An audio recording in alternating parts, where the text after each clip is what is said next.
चौधरी शुजात ने तहरीक अदम एतमाद में अरकान की खरीदो फरोख्त का तासुर मुस्तरद कर दिया है। ये अदम एतमाद की पहली तहरीक है जिसमें कोई वोट नहीं खरीद रहा। शुजात हुसैन की जानिब से कहा गया है कि हुकूमत हमेशा जलसे रोकने की कोशिश करती है। हुकूमत और अपोजिशन अपने जुलूसों का प्रोग्राम मुलतवी कर दें। इन जुलूसों में अगर कोई मर गया या मरवा दिया गया तो सब पछताएंगे। वफाकी वजीर कहते हैं कि 10 लाख के मजमे से गुजर कर इमरान खान के खिलाफ वोट डालना होगा।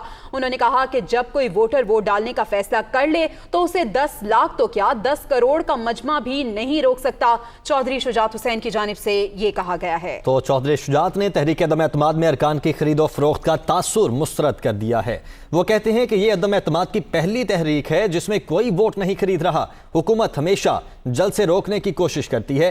एक बार फिर से अपील है कि हुकूमत और अपोजिशन दोनों अपने जलसे जुलूसों का प्रोग्राम मुलतवी कर दें। इन जलसे जुलूसों में अगर कोई मर गया या मरवा दिया गया तो सब पछताएंगे। वफाकी वजीर कहते हैं कि 10 लाख के मजमे से गुजरकर इमरान खान के खिलाफ वोट डालना होगा। जब कोई वोटर वोट डालने का फैसला कर ले तो उससे 10 लाख तो क्या 10 करोड़ का मजमा भी नहीं रोक सकता। ये कहा है चौधरी शुजात हुसैन ने। वो मजीद कहते हैं कि इन जलसे जुलूसों में अगर कोई मर गया या मरवा दिया गया तो सबको पछताना पड़ेगा। वफाकी वजीर कहते हैं कि 10 लाख के मजमे से गुजरकर इमरान खान के खिलाफ वोट डालना होगा। यह अदम एतमाद की पहली तहरीक है जिसमें कोई वोट नहीं खरीद रहा। यह कहा है शुजात हुसैन ने।